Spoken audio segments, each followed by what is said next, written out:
ఎన్నికలు సమీపిస్తున్న సమయంలో అధికార పార్టీ ప్రతిపక్ష నేతల వ్యాపారాలపై టార్గెట్ పెట్టిందా అంటే అవుననే మాట వినిపిస్తోంది.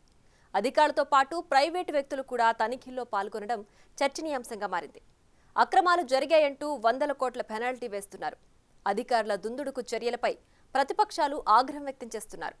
ఉమ్మడి ప్రకాశం జిల్లాలో మైనింగ్ శాఖ తీరుపై విమర్శలు వెల్లువెత్తుతున్నాయి.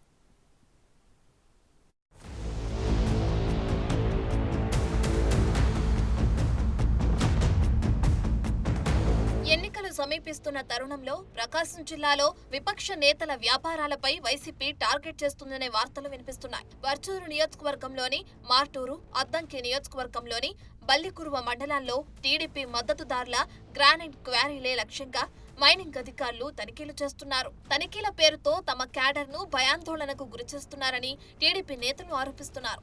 తాజాగా బాపట్ల జిల్లా మార్టూరులో పలు గ్రానైట్ ఫ్యాక్టరీలపై విజిలెన్స్, మైనింగ్, లీగల్, మెట్రాలజీ అధికారులు దాడులు నిర్వహించారు. Parchur TDP MLA Eluri Sambasivarao granite ఫ్యాక్టరీల వద్దకు చేరుకుని వివరాలు సేకరిస్తున్నారు. సెర్చింగ్ ఆర్డర్స్, డిప్యూటేషన్ తో సంబంధం లేకుండా తనిఖీలు చేస్తున్నారని టీడీపీ ఆరోపిస్తుంది. ఇది ముమ్మాటికి రాజకీయ కక్షేనని చెప్పుకొస్తోంది.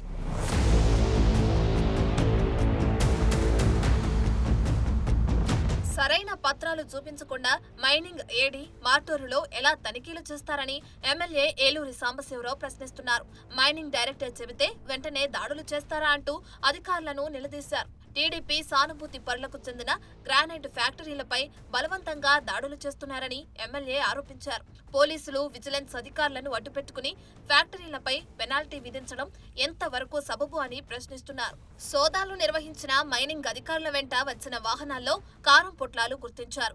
అవి వాహనాల్లో ఎందుకు తీసుకొచ్చారని ఎమ్మెల్యే ప్రశ్నించారు. నెంబర్ ప్లేట్స్ లేని వాహనాలలో అధికారుల వెంట ప్రైవేటు వ్యక్తులు వచ్చారని టీడీపీ వర్గీయులు ఆరోపణ.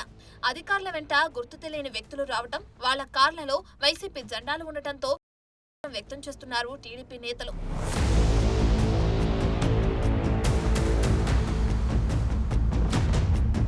దాడులు మొత్తం వైసీపీ నేతల కనుసన్నల్లోనే జరుగుతున్నాయని, దీనికి అధికారులు పూర్తిగా సహకరిస్తున్నారనేది టీడీపీ ఆరోపణ. ఎన్నికల సమయంలో తమను ఆర్థికంగా దెబ్బతీసేందుకు అధికార పార్టీ యత్నిస్తుందని మండిపడుతున్నారు.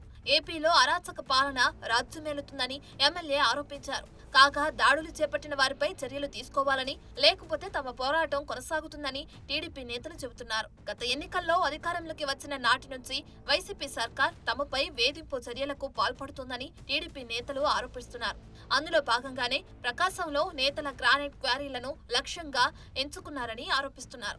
వైసీపీలో చేరిన చీరాల ఎమ్మెల్యే కరణం బలరాం, మాజీ మంత్రి సిద్ధ రాఘవరావు క్వారీలపై అక్రమాలు జరిగాయంటూ వందల కోట్ల పెనాల్టీలు విధించారు. ఈ దెబ్బతోనే మొదట కరణం బలరాం, తర్వాత మాజీ మంత్రి సిద్ధ రాఘవరావు వైసీపీ తీర్థం పుచ్చుకున్నారని టీడీపీ ఆరోపిస్తుంది.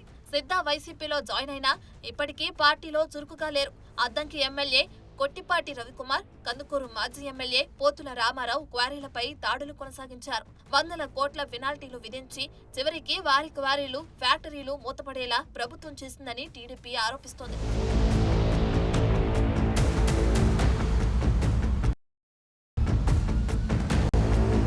వైసీపీ నేత అద్దంకి మాజీ ఎమ్మెల్యే గరటయ్య కుమారుడు సాప్నెట్ చైర్మన్ కృష్ణ చైతన్య క్వారీలపై దాడులు చేసి గ్రానైట్ ఉత్పత్తుల అమ్మకాలను నిలిపివేశారనేది తాజా ఆరోపణ. అద్దంకి నూతన ఇన్ఛార్జ్ హనిమిరెడ్డికి బాచిన కృష్ణ చైతన్య సహకరించడం లేదని, భారీ జరిమానా విధించేందుకు కూడా రంగం సిద్ధం చేశారనే టాక్ వినిపిస్తుంది. ఎన్నికలు దగ్గర పడుతున్న కొద్దీ వైసీపీ వ్యతిరేకులపై అనేక రకాలుగా ఆర్థికంగా భయపెట్టి దారిలోకి తెచ్చుకోవాలని చూస్తున్నారని ప్రతిపక్షాలు మండిపడుతున్నాయి. నేతలను భయపెట్టినా ప్రజల్లో వ్యతిరేకతను ఎవరు నేతలు బహిరంగంగానే చెబుతున్నారు. కావాలనే అక్రమ చర్యలకు వైసీపీ సర్కారు చేపడితే తాము అధికారంలోకి వచ్చాక వడ్డీతో సహా తిరిగిస్తామంటూ టీడీపీ హెచ్చరిస్తోంది. ఉమ్మడి ప్రకాశం జిల్లాలో రాజకీయాలు పొలిటికల్ గా ఎలాంటి టర్న్ తీసుకుంటాయో అనేది చర్చనీయాంశంగా మారింది.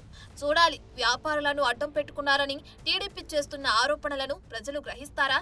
ఎలాంటి ఫలితం రానుందనే అంశం ఉత్కంఠగా మారింది.